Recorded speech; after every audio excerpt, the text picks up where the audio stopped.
Kung kayo po ay higit 60 anyos na at nais ninyo pa rin ng isang malusog at makabuluhang buhay, itigil nyo muna ang inyong ginagawa at makinig, dahil ang sasabihin ko sa inyo ay maaaring magligtas sa inyo mula sa sakit kahihiyan at maging sa operasyon. Opo, operasyon. Nakita ko na po itong mangyari ng napakaraming beses. Ako po si Dr. Jose Reyes, isang manggagamot na dalubhasa sa pag-aalaga ng mga nakatatanda. Mahigit 30 taon na po akong tumutulong sa mga kalalakihang tulad ninyo, mga ama, mga veterano, mga retirado upang mapanatili ang kanilang kalusugan, maibalik ang kanilang kumpiyansa, at maprotektahan ang pinakamahalaga sa lahat, ang inyong dignidad, kalayaan, at kalidad ng buhay.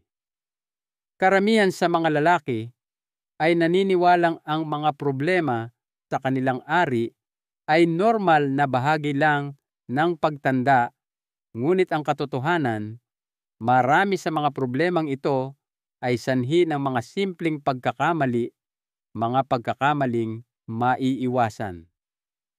At sa kabila nito, linggo-linggo ko pa ring nakikita ang mga ito sa aking opisina. Ngayon, ibabahagi ko po ang 10 na bagay na hindi ninyo dapat gawin sa inyong ari, lalo na kapag lampas na ng 10 at kung ano ang dapat gawin sa halip. Ang 10 panuntunang ito ay maaaring magprotekta sa inyo mula sa erectile dysfunction, masasakit na impeksyon at maging sa kanser. Ito po ay totoo. Ito ay maiiwasan at siguraduhing samahan ninyo ako hanggang sa ika-10 dahil ang isang pagkakamaling iyon lamang ay responsable sa pagsira ng kalusugang sexual ng mas maraming lalaki kaysa sa ano paman. Simulan na po natin. Bago tayo magpatuloy, kung hindi pa po kayo nakasubscribe, i-click nyo na po ang button na iyan at i-on ang notification bell.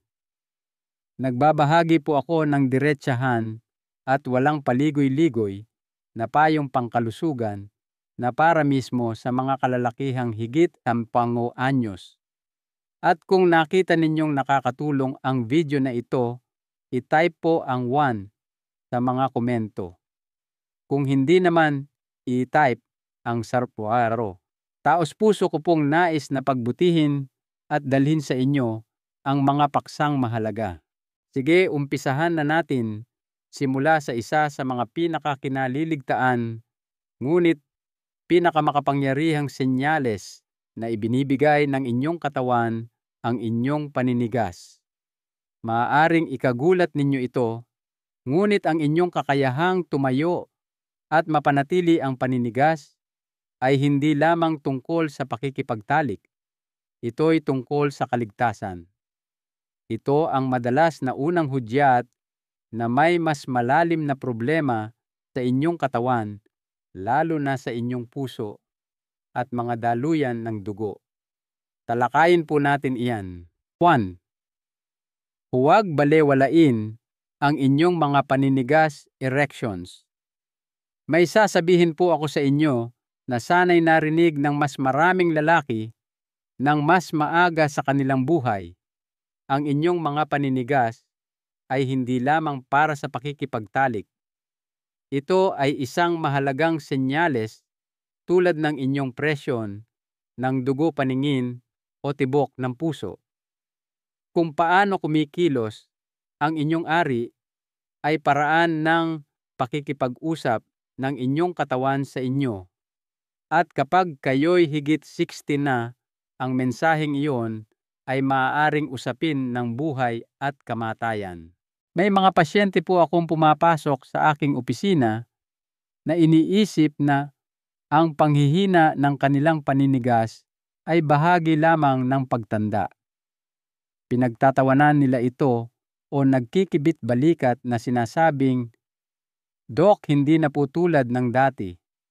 Ngunit kapag nagsagawa kami ng mga pagsusuri, madalas naming matuklasan ang isang bagay na mas malalim alta presyon, baradong mga ugat, o kahit hindi pa natutuklasang diabetes. Sa katunayan, ipinapakita ng mga pag-aaral na ang erectile dysfunction ay maaaring lumitaw ilang taon bago ang atake sa puso. Isipin ninyo iyon. Ang inyong ari ay maaaring nagbibigay ng babala na hindi pa nasasabi ng inyong puso. Isang lalaki na hindi ko malilimutan, tawagin natin siyang Tomas, ay nasa mga unang taon ng kanyang 70s. Dumating siya para sa isang regular na check-up at atubiling nabanggit na nahihirapan na siyang manigas sa loob ng halos isang taon. Stress lang po siguro, sabi niya. Ngunit, nagsagawa kami ng ilang pagsusuri at sa loob ng ilang linggo, na-diagnose siya na may coronary artery disease. Nakakuha siya ng lunas at hanggang ngayon ay buhay pa siya para masiyahan sa kanyang mga apo. Sinabi niya sa akin, akala ko po pumunta ako rito dahil sa problema sa kwarto. Iyon pala nililigtas na ng katawan ko ang buhay ko. Nais ko pong linawin ang paminsan-minsang issue sa performance ay normal. Lahat tayo ay may mga araw na hindi maganda ang pakiramdam. Ngunit kung palagi ninyong napapansin ang paghina ng paninigas sa umaga, pag-aakit o performance, huwag po itong ipagwalang bahala. Ito'y hindi tungkol sa ego. Ito'y tungkol sa sirkulasyon, balanse ng hormone, paggana ng mga nerve at kalusugang emosyonal. Lahat ng mga sistemang iyon ay konektado sa inyong kakayahang manigas at kung may isa sa kanila na wala sa ayos, ang inyong ari ang madalas na unang nakakapansin. Ang magandang balita, ang pagtugon dito ng maaga ay hindi lang nagpapabuti sa inyong buhay sexual. Maaari nitong literal na pahabain ang inyong buhay. Kaya't huwag nang maghintay na lumala pa ang sitwasyon. Kausapin ang inyong doktor, magtanong, magpasuri. Hindi pa huli ang lahat para kontrolin ang inyong kalusugan. Dahil habang ang isang binaliwalang paninigas ay tila maliit na bagay, ang sinusubukan nitong sabihin ay maaaring ang pinakamalaking bagay sa lahat. Ngayon, paano kung sabihin ko sa inyo na isa sa pinakamapanganib na banta sa inyong ari ay isang bagay na madalas gawin ng mga lalaki upang subukang ayusin ito? Pag-usapan natin iyan sa susunod. Kung nandito pa rin kayo at tumatagos sa inyo ang mensaheng ito, mag-iwan po ng numerong 1 sa mga komento para malaman kung nakikinig kayo. Malaki po ang kahulugan ng inyong pakikilahok. Ngayon magpatuloy tayo. Oras na para sa ikalawang punto. 2. Huwag gumamit ng mga remedyong pantahanan o mga hindi subok na kagamitan. Ito po ay isang mahirap na paksang pag-usapan dahil alam kong ito'y nagmumula sa desperasyon. Nakakita na ako ng mabubuti at matatalinong lalaki, masisipag na asawa, ama, veterano na bumabaling sa internet sa kalaliman ng gabi, naghahanap ng mga sagot kapag ang mga bagay ay hindi na gumagana tulad ng dati. Kapag nararamdaman ninyong nababawasan ang inyong pagkalalaki sa kwarto, nakakatuksong subukan ang anumang nangangako ng mabilis na lunas, mga tableta, langis, cream, mga teknik sa pag-uunat, mga kagamitang gawa-gawa, lahat ay nangangako ng himala ng walang pagsisikap. Ngunit narito po ako para sabihin sa inyo bilang isang taong gumugol ng mahigit 3 dekada Sa paggamot sa kalusugan ng mga lalaki, ang mga shortcut na ito ay maaaring sumira sa inyo.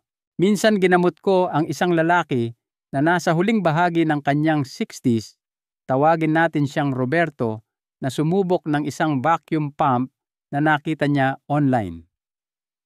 Masyado siyang nahihiyang pumunta agad sa doktor, kaya naghintay siya hanggang sa ang pamamaga, mga pasa at sakit ay naging hindi na matagalan. Pagsapit niya sa akin, ang kanyang tissue ay malubhang nasira. Nakakadurog ng puso dahil ang tanging pagkakamali niya ay ang subukang tulungan ang sarili. Ngunit pumili siya ng landas na walang gabay at pinagbayaran niya ang halaga. Nariyan din ang jelking, isang teknik na kumalat na parang sunog sa mga forum at video sa YouTube. Ang ideya ay ang paulit-ulit na pag-uunat ay magpapahaba o magpapakapal sa inyong ari. Ngunit nakita ko na kung ano talaga ang ginagawa nito, pinupunit nito ang maselang tissue, nagdudulot ng pagpepeklat at sa maraming kaso, nagiging sanhi ng pangmatagalang erectile dysfunction.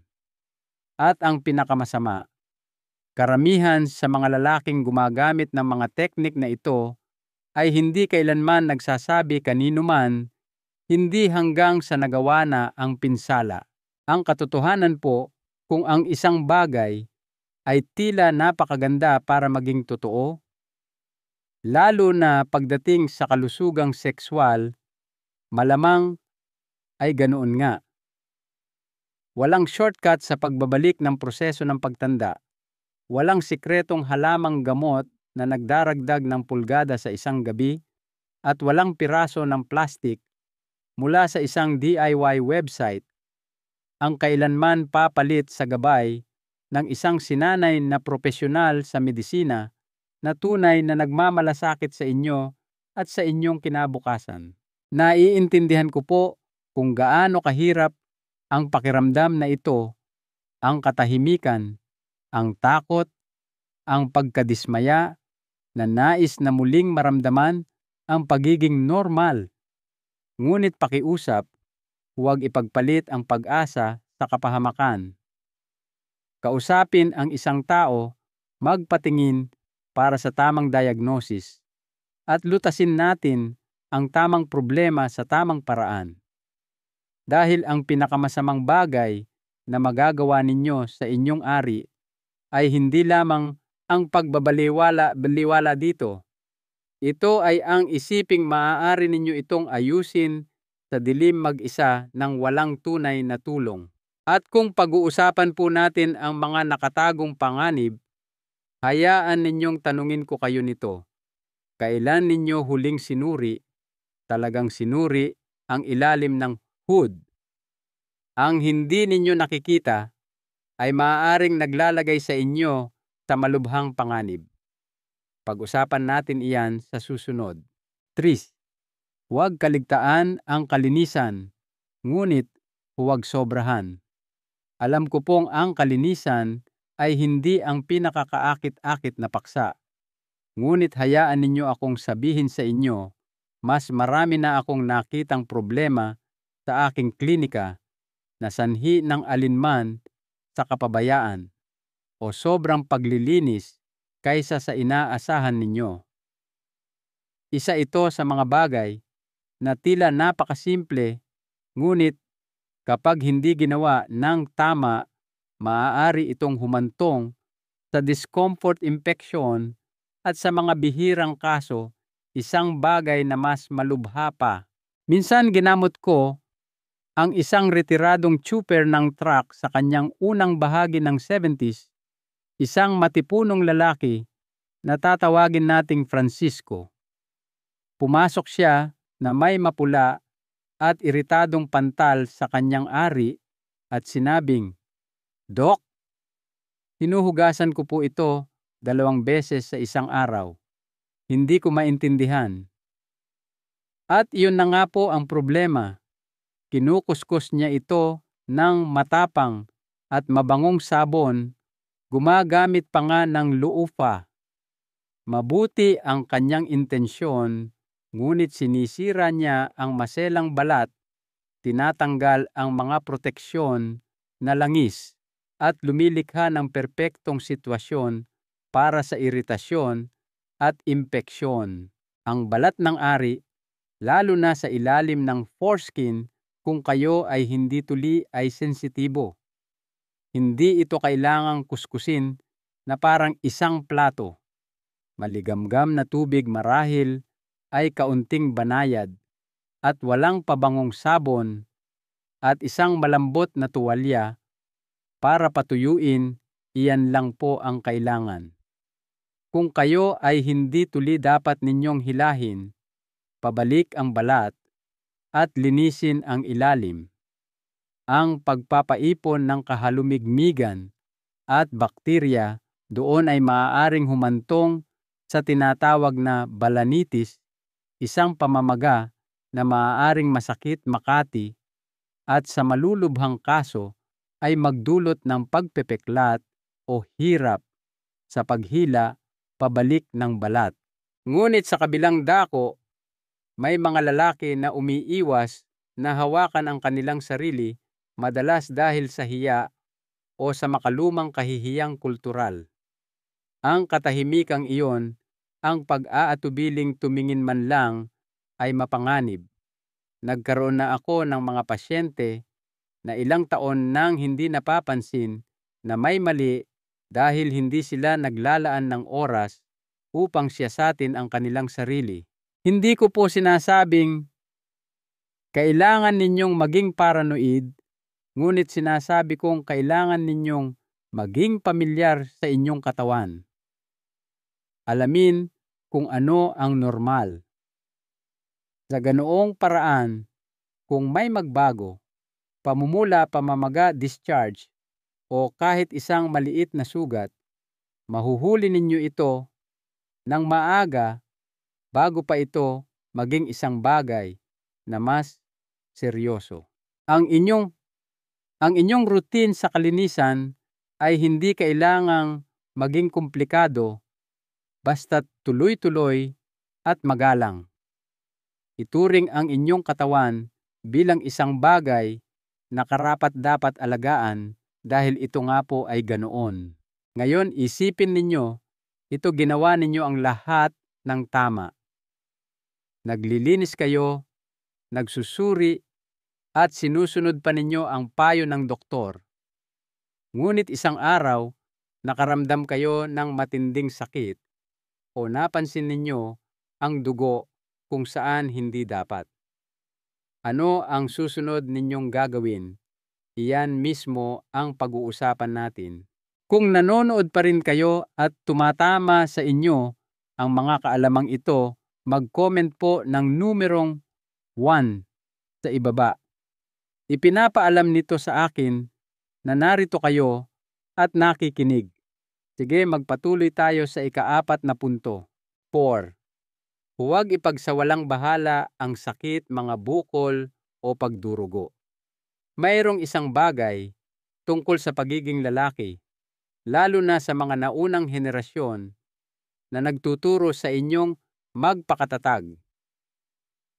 Labanan ang sakit, huwag magreklamo, huwag gumawa ng gulo maliban kung hindi na matagalan. Naiintindihan ko po iyon talaga. Ngunit pagdating sa inyong ari, ang katahimikan at pagpapaliban ay maaaring mas mahal pa kaysa sa inyong dangal. Maaari itong magkahalaga ng inyong buhay. Hindi ko malilimutan ang isang pasyente, isang tahimik na lalaki, sa kanyang huling bahagi ng 60s na nagngangalang Guillermo, na pumasok matapos siyang kumbinsihin ng kanyang asawa na magpatingin. Napansin niya ang isang sugat sa dulo ng kanyang ari ilang buwan na ang nakalipas marahil mas matagal pa. Ngunit hindi ito masyadong masakit noong una, kaya binaliwala niya ito. Sa paglipas ng panahon, lumaki ito. Subalit, naghintay pa rin siya, masyadong nahihiya, masyadong natatakot. Nang sa wakas ay na-diagnose namin siya. Ito ay late stage na cancer sa ari. Ginawa namin ang lahat ng aming makakaya, ngunit kinailangan niya ng operasyon na tuluyang nagpabago sa kanyang buhay. At ang katotohanan, kung dumating siya noong una niya itong napansin, maaaring nahuli namin ito ng maaga upang gamutin ng simple at mapanatili pa ang lahat ng mahalaga sa kanya. Ang sakit, mga sugat, pagdurugo, ito po ang paraan ng inyong katawan sa pagwagayway ng pulang bandila. Hindi ito nangangahulugan na laging kanser o isang bagay na nakakatakot. Minsan, ito ay isang impeksyon, isang sakit na nakukuha sa pakikipagtalik o kahit isang bato sa bato. Ngunit kung makakita kayo ng dugo sa inyong ihi, makaramdam ng pananakit o discomfort o mapansin ang isang di pangkaraniwang bukol o sugat na hindi gumagaling, huwag po kayong maghintay. Huwag sabihin sa inyong sarili na mawawala rin ito. Ang boses na nagsasabing, malamang wala lang iyan, ay hindi isang doktor. Ito ay takot na nakasuot ng maskara. At linawin ko po, walang mabuting doktor ang huhusga sa inyo sa pagpunta. Nakita na namin ang lahat at narito kami para tumulong, hindi para hiyain kayo. Maging ito man ay mula sa pakikipagtalik, isang lumang pinsala o isang bagay na hindi ninyo maipaliwanag, mas maaga naming malalaman. Mas maraming pagpipilian tayo para protektahan ang inyong kalusugan at kalidad ng buhay. Ang inyong ari ay hindi lamang tungkol sa pagtatalik. Ito'y tungkol sa pagkakakilanlan, kumpiyansa at kontrol. Karapat-dapat ito sa inyong atensyon at aksyon kapag may kakaibang nararamdaman. Dahil minsan, ang pagkakaiba sa pagitan ng isang maliit na pamamaraan at isang malaking operasyon ay kung gaano kabilis ninyo kinuha ang telepono. At ngayong napag-usapan na natin ang pakikinig sa mga babala ng inyong katawan, lumipat naman tayo ng paksa. Paano kung sabihin ko sa inyo na kahit na maganda ang pakiramdam ninyo sa sandaling iyon, maaari pa rin kayong gumagawa ng pinsala ng hindi namamalayan? Iyan ang susunod nating tatalakayin. 5. Huwag magkaroon ng marahas o walang kontrol na pakikipagtalik. Hayaan ninyong maging tapat ako sa inyo. Marami na akong nakita sa aking karera, ngunit ang isang pinsala na laging tumatama sa nerbiyos, parehong literal at emosyonal, ay ang penile fracture o bali sa ari. Opo, eksakto iyan sa tunog nito. At oo, mas madalas itong nangyayari kaysa sa inaakala ninyo, kahit na at lalo na sa mga matatandang lalaki na sinusubukang patunayan na sila'y nasa kanilang kasikatan pa rin. Isa sa aking mga pasyente, isang 4 anyos na byudo na nagngangalang Miguel na kamakailan lamang ay nagsimulang makipag-date muli, ay dumating sa emergency room isang gabi, maputla at nanginginig. Nakarinig siya ng malakas na pop habang nakikipagtalik na sinundan ng agarang sakit at pamamaga. Akala niya'y mawawala lang ito sa paglalakad, ngunit sa loob ng ilang minuto, ang kanyang ari ay mukhang pasa at baluktot, ang tinatawag naming eggplant deformity o itsurang talong. Iyong pop na narinig niya. Iyon po ang pagkapunit ng tunica albuginea, ang matibay na lamad sa paligid ng erectile tissue. Ang bali sa ari ay hindi lamang isang takot. Ito ay isang surgical emergency. Narito po Ang gusto kong malaman ninyo ang pakikipagtalik pagkatapos ng stint ay maaaring maging lubos na kasiyasya kapwa pisikal at emosyonal. Ngunit ang pagsubok na mag-perform na parang 25 anyos kayo nang hindi umaayon sa kung nasaan na ang inyong katawan ngayon ay maaaring maging sanhi ng problema. Ang marahas na paggalaw, mga mapanganib na posisyon, kakulangan sa komunikasyon, lahat ay maaaring humantong sa mga pinsala. At kapag ang inyong ari ay nasa ganap na paninigas, ito ay mas mahina kaysa sa inaakala ninyo. Hindi ninyo kailangang matakot, ngunit kailangan ninyong maging maingat. Ang solusyon ay hindi ang bawasan ang pagnanasa. Ito ay ang dagdagan ang kamalayan. Gumamit ng sapat na pampadulas lubrication. Dahan-dahan lang po. Makipag-usap sa inyong partner. Kung nararamdaman ninyong nawawalan kayo ng kontrol, bagalan ang kilos. Hindi po ito karera. Ito ay tungkol sa koneksyon, hindi sa performance. At tandaan, ang kalidad ng inyong pagtatalik ay bumubuti kapag nararamdaman ninyong ligtas, relax, at may tiwala sa sarili, hindi kapag lumalampas kayo sa inyong mga limitasyon para lamang may mapatunayan. At habang nasa paksa tayo ng kontrol, huwag maliitin kung gaano kahalaga na protektahan ang kalusugan ng inyong buong sistema ng reproduksyon, hindi lang ang inyong ari. Dahil minsan, ang mga bagay na nagbibigay ng init at ginhawa tulad ng mainit na paliligo o sauna ay maaaring mas nakakasama pa. Pag-usapan natin kung bakit ang pagpapanatiling malamig ng inyong mga bayag ay maaaring isa sa mga pinakamatalinong hakbang pangkalusugan na magagawa ninyo. 6. Huwag sobrang painitin ang inyong mga bayag testicles. Maaaring kakaiba ito sa pandinig sa una, ngunit isa sa mga pinakasimpleng paraan para protektahan ang inyong kalusugang sekswal habang tumatanda ay ang panatilihing malamig ang mga bagay sa literal na paraan. Ang inyong mga bayag ay hindi idinisenyo para mababad sa init buong araw. May dahilan kung bakit ito ay nakalawit sa labas ng katawan. Kailangan nito ng bahagyang mas mababang temperatura upang gumana ng maayos. Subalit karamihan sa mga lalaki ay hindi ito pinag-iisipan. Naaalala ko ang isang Ginoo, isang 28 anyos na retiradong guro na nagngangalang Jorge, na dumating sa akin dahil sa pagkapagod, mababang libido at ang inilarawan niyang malabong isipan. Inakala niyang ito'y dahil lang sa pagtanda. Ngunit pagkatapos ng ilang pagsusuri sa dugo, nalaman naming bumagsak ng malaki ang kanyang mga antas ng testosterone.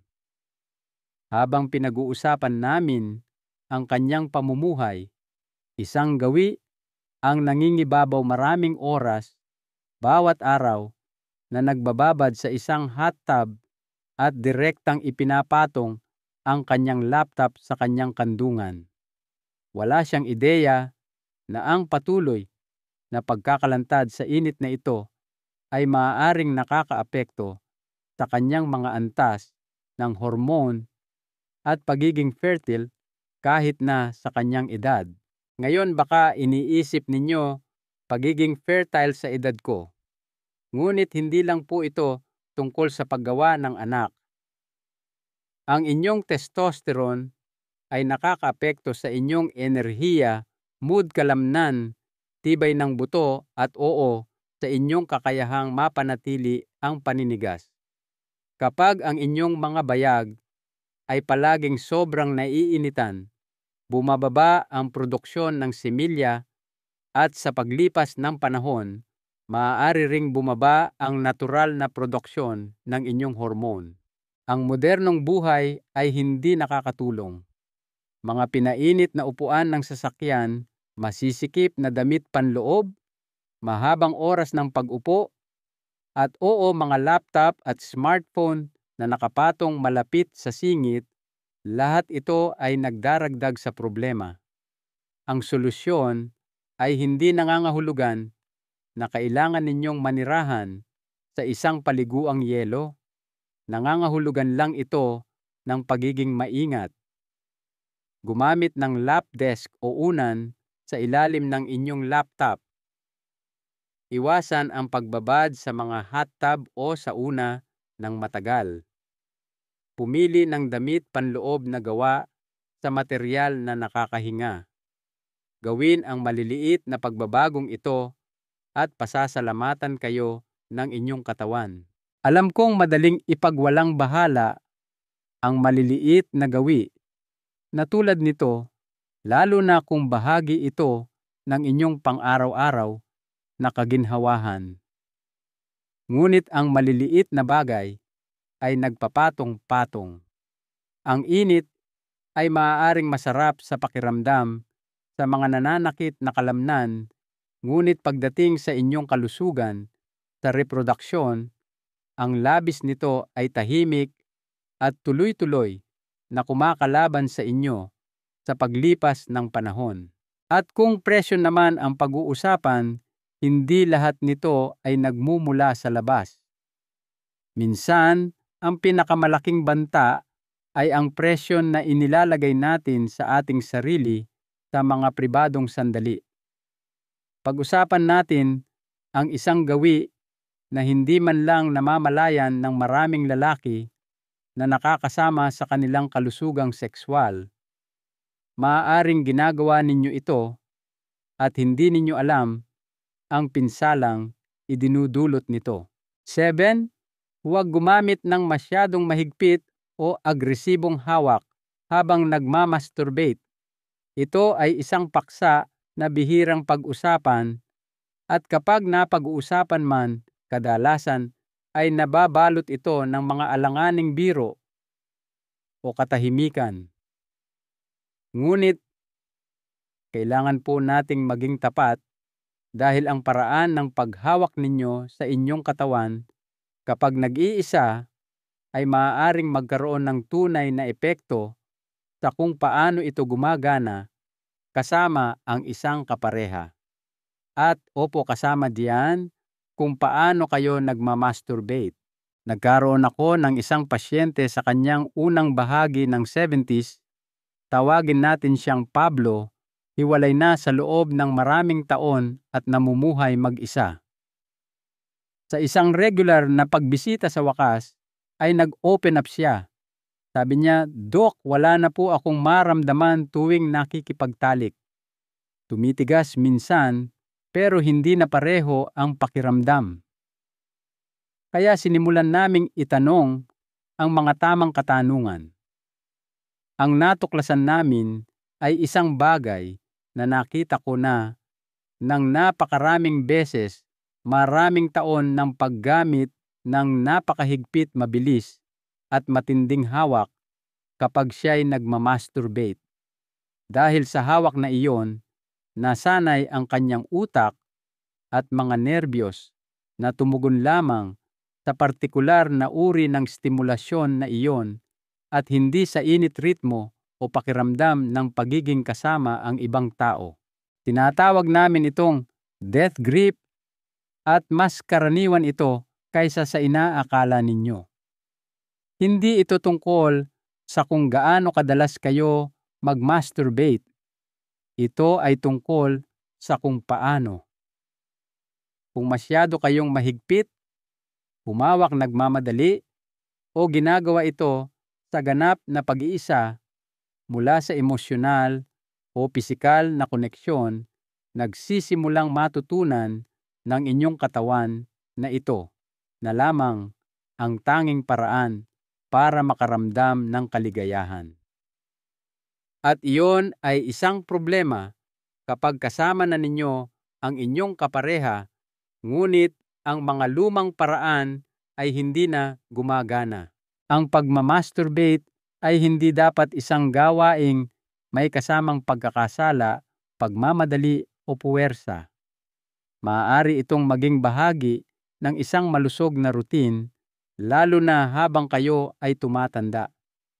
Ngunit kailangan itong maging banayad, maingat, at higit sa lahat, katulad ng uri ng estimulasyon na inaasahan ninyo sa panahon ng pagtatalik. Gumamit ng pampadulas bagalan ang kilos huminga at payagan ang inyong sarili na maranasan ng sandali, hindi lamang takasan ito. At pakiusap, huwag po kayong mahiya tungkol dito. Lumaki tayo sa isang kultura kung saan sinasabihan ang mga lalaki na itago ang kanilang mga pangangailangan at huwag kailanman pag-usapan ang mga ito. Ngunit, ang katahimikan ay lumilikha ng kalituhan at ang kalituhan ay maaaring humantong sa mga gawi na nakakasakit sa inyo sa katagalan.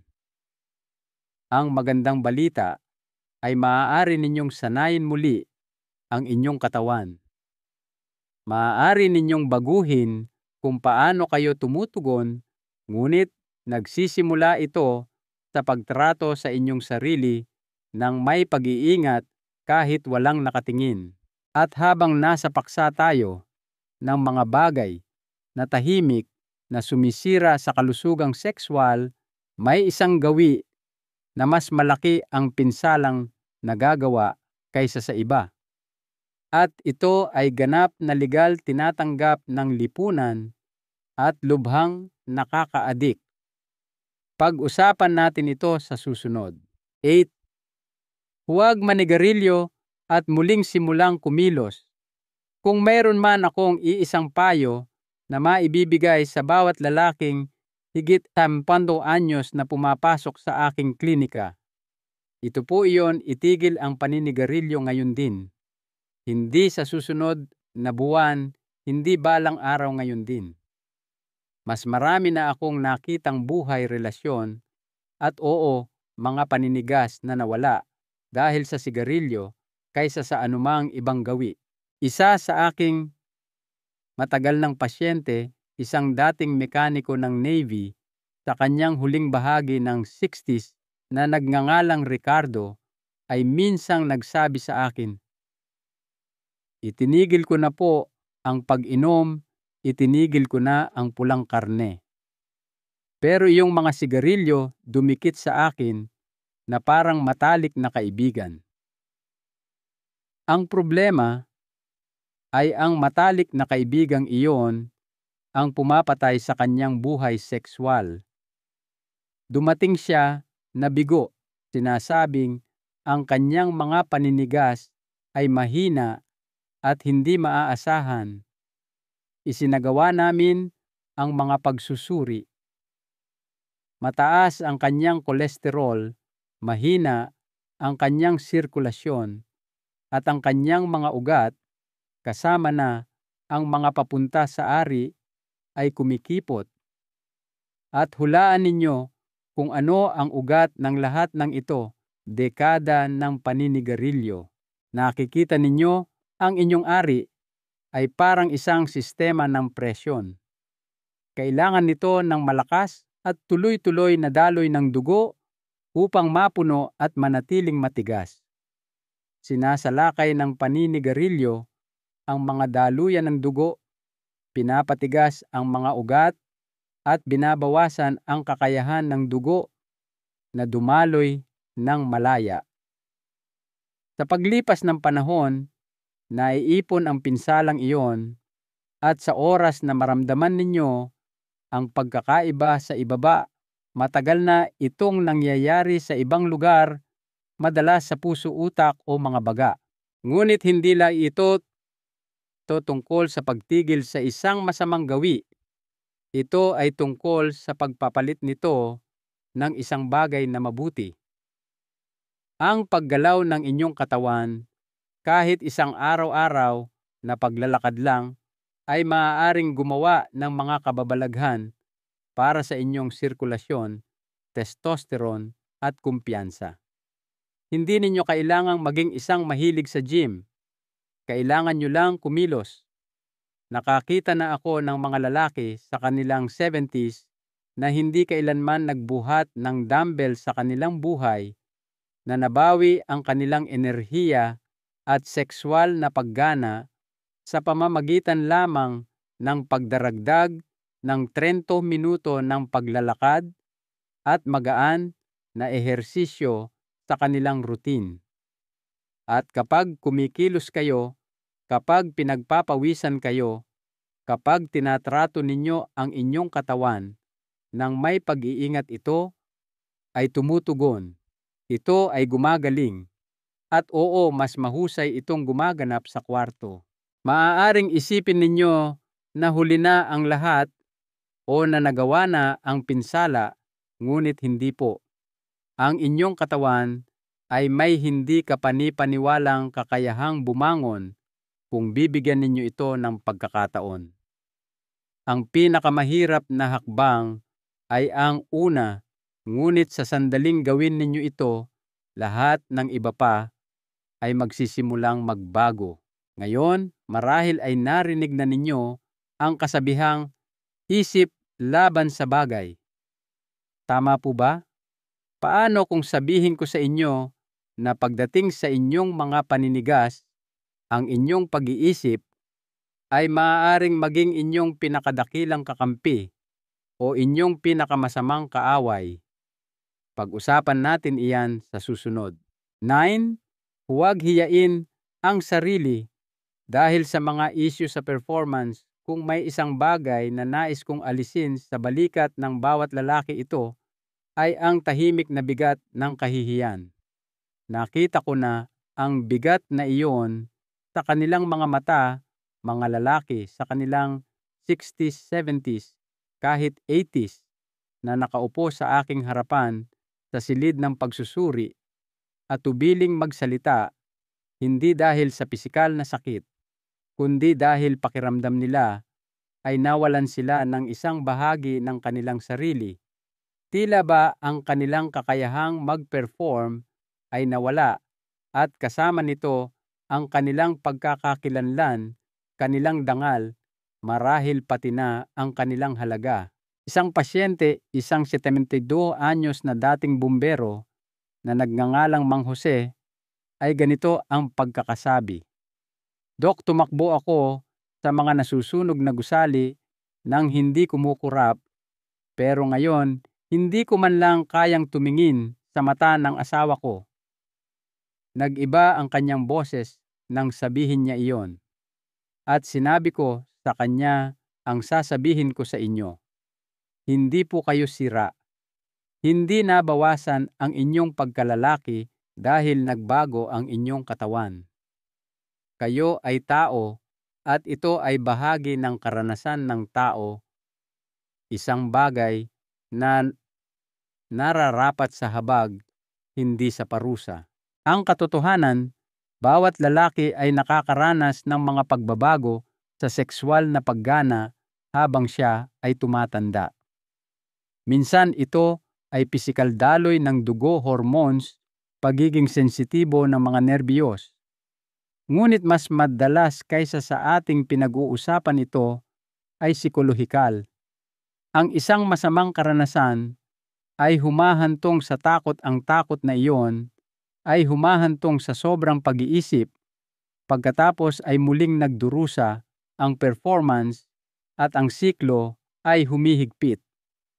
Bago ninyo malaman, hindi na ang inyong katawan ang pumipigil sa inyo. Ito na ang kwentong sinasabi ninyo sa inyong sarili. Ang pagbasag sa siklong iyon ay nagsisimula sa pagiging mahabagin sa pagpapatawad sa inyong sarili, sa hindi na pagiging 25 anyos, sa pag-unawa na ang pagtatalik ay higit pa sa performance lamang. Ito ay tungkol sa presensya, koneksyon, komunikasyon.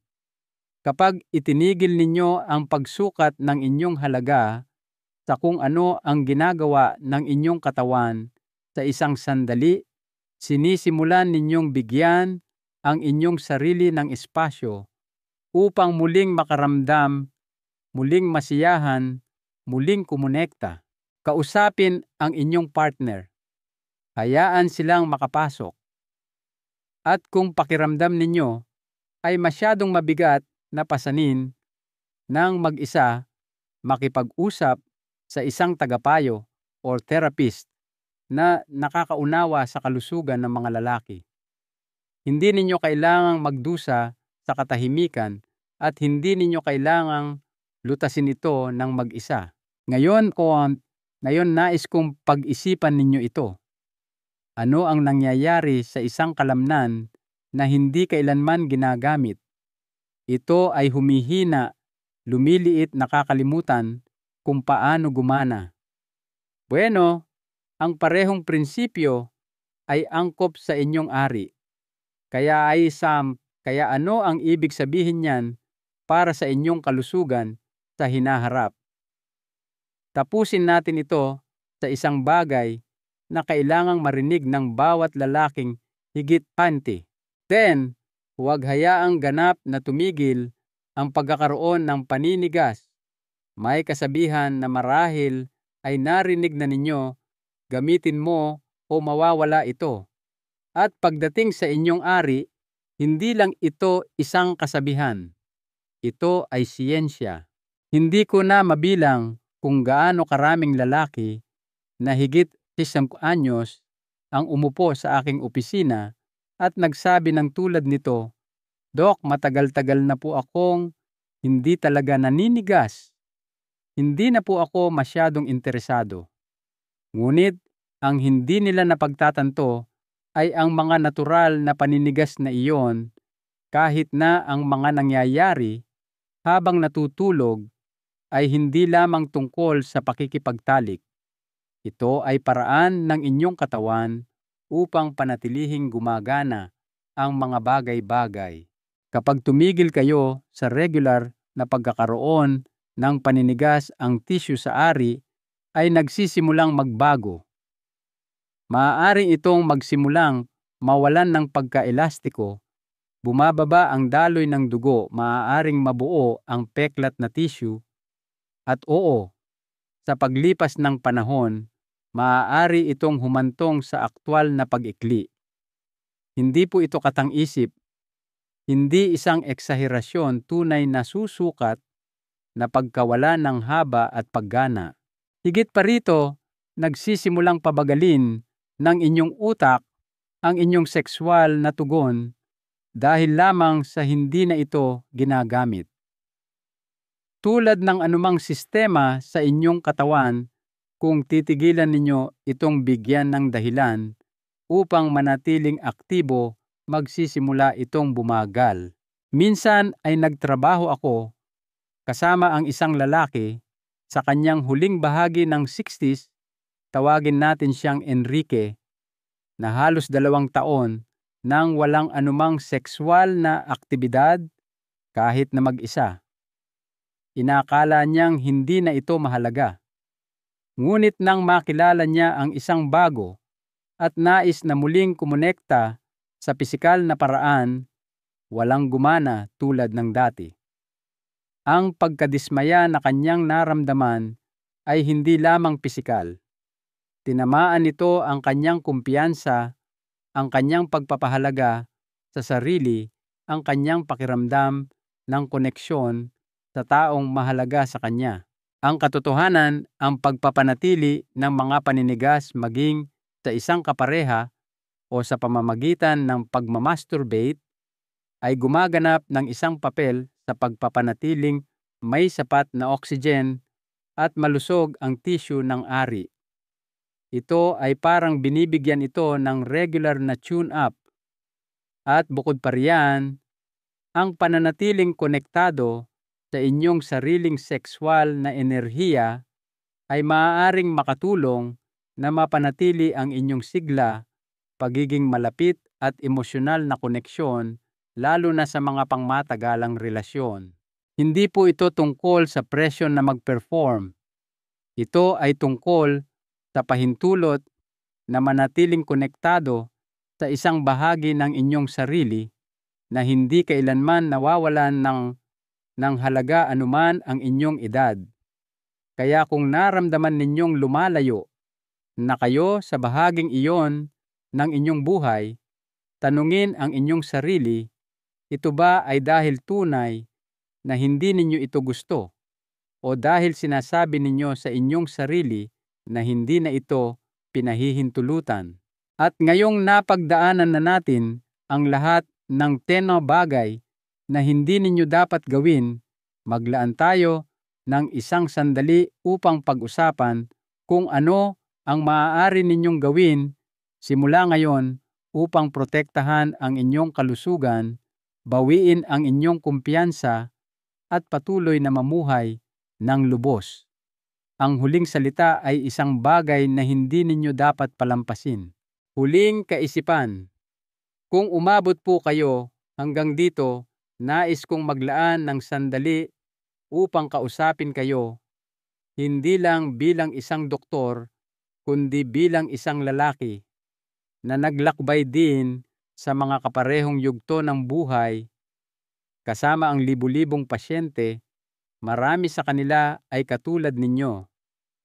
Mga lalaking nagtrabaho ng husto sa buong buhay nila, nagpalaki ng mga pamilya, humarap sa mga pagsubok at tahimik na dinala ang kanilang sariling mga tanong, takot at pagdududa tungkol sa kanilang nagbabagong katawan.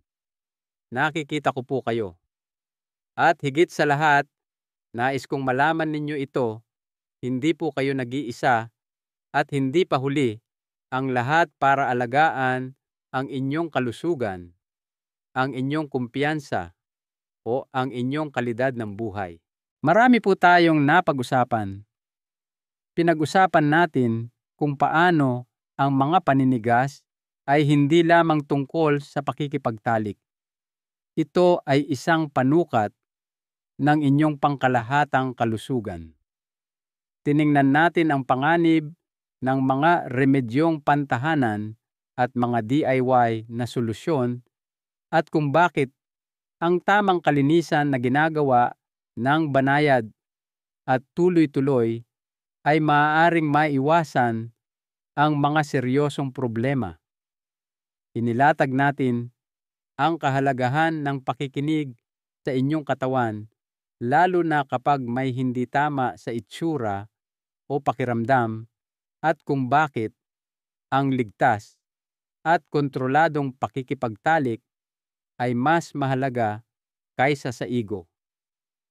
Tinalakay natin kung paano nakakasama sa inyong mga antas ng hormone ang sobrang init, kung paano kahit ang mga pribadong gawi tulad ng masyadong mahigpit na hawak ay maaaring makaapekto sa inyong pagtatalik, at kung bakit ang paninigarilyo ay isa sa mga pinakanakapipinsalang bagay na maaari ninyong gawin hindi lamang sa inyong puso kundi sa inyong pagkalalaki.